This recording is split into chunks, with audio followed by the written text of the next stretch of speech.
Okay, folks, today we're going to look at a podcast from MrPokke's channel where he and a few other content creators talked about Wuthering Waves content and going forward what they would like to see from it.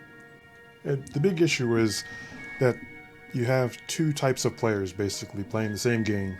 Those who are really casual, who don't really want to spend a whole bunch of time in the game, definitely don't want to spend a whole bunch of time grinding.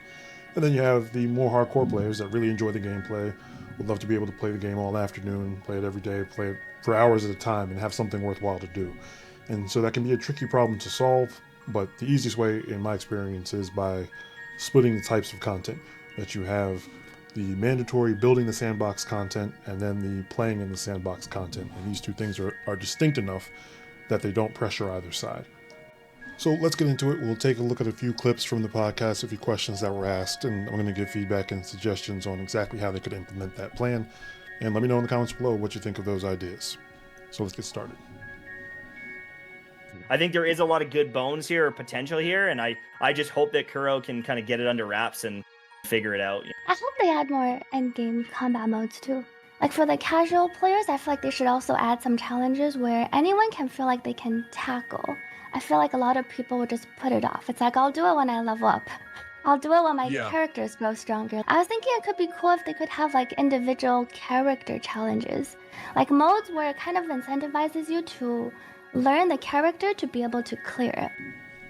Okay, so she touches on a point that's a little too long to get into here. I'm going to make a separate video on a whole suggestion for Wuthering Waves to solve this problem, but basically giving people enough content to make it worthwhile to use all of the characters without, of course, increasing the development schedule. It's really just about making use of the content that's already in the game, because if you've played these games, you know that after a point, you never use most of the stuff that's already in the game. Like, you used it on the first characters you had, but all the new characters you get, they're slammed at the end game. So they've got about 5 to 10 minutes of content tops that's available to them.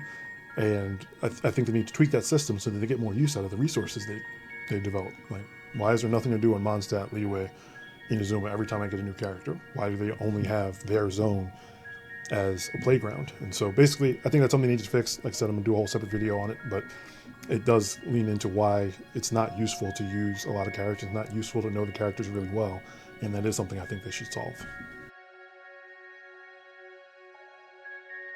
What is really stopping Kuro from bringing a lot of PGR's endgame to Wuthering?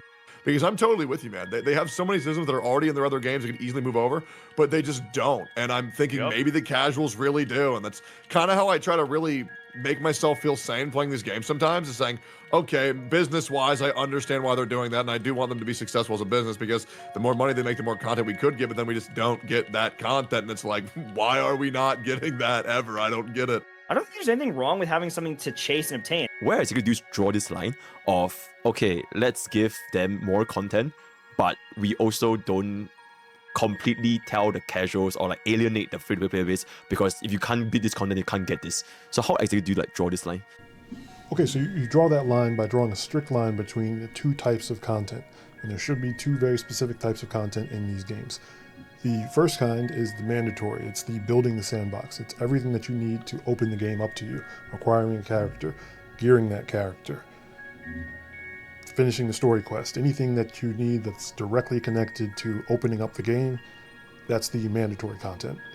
The secondary content is playing in the sandbox, and these are things where you would have a reward system, but these rewards are accessories to your content. They're not necessary to move you forward to the next patch. These are just things that you choose, that you just want to work on. I want to find shiny echoes. I want to get the highest score in a given run. I want to do PvP. I want to craft something. I want to look for these hidden cosmetics. Or I just really want to perfect a build. It's already good enough, but I want to try a different build. So these are things that people would spend time on that don't necessarily move their account forward. It's more of a lateral movement, accessorizing. And so this is the actual end game, and it occurs in each patch. This is the sandbox that everyone wants to play in. If you're playing the game, this is where you want to be spending your time. But if you don't feel like playing the game, you're not behind on the progression through the game. So that's why it's so important to draw a line between these two spots, because the people who are just in and out don't miss out on anything. People who want to play all day, they have plenty of things to do. So, yeah, like I think the game I want is not going to exist unless I make it. What kind of like additional features or like changes you would like to see, like straight up new modes, no new modes? I feel like the elusive realm should be about 5 times bigger than it is. Like it's like shockingly short. Okay, so the reason it's so short is probably because it's part of that building the sandbox phase. Everyone has to do it, so they can't make it take forever. However, for the playing in the sandbox phase, copying Risk of Rain 2 and putting it in the open world would be perfect. Yeah, Risk of Rain 2 is an action roguelike game where you navigate large open environments, you collect power-ups, fight swarms of enemies and bosses as you progress from area to area. Each run takes about 45 minutes to an hour and a half, so it would be a perfect fit to have a system like this in the open world in Wuthering Waves. Especially if, like Risk of Rain 2, you could add in co-op, and you just end up with hours of content. It's really easy for anybody who wants to play the game. You're not really progressing forward again, so you're not leaving anyone behind if they're not playing, but you're certainly having fun, and you got plenty of content, share with your friends. It should let you use the characters you've already built, and whatever buffs you're going to get, you just add on to that. Have a variety of challenge levels, scores, easy money. Every mode should have just been expanded on. It's good. I like the game. I just want to keep going, and I don't want to be bored of it within a week and a half, 2 weeks. So I want a guild system with 30 players, raids, co-op raids that are optional. Exploration to me is my favorite part of the game. Okay, so here's where people always make a big deal about a game not being an MMO. You'll see it in the chat if you watch the podcast. Go play an MMO. It's not an MMO. It's a gacha RPG.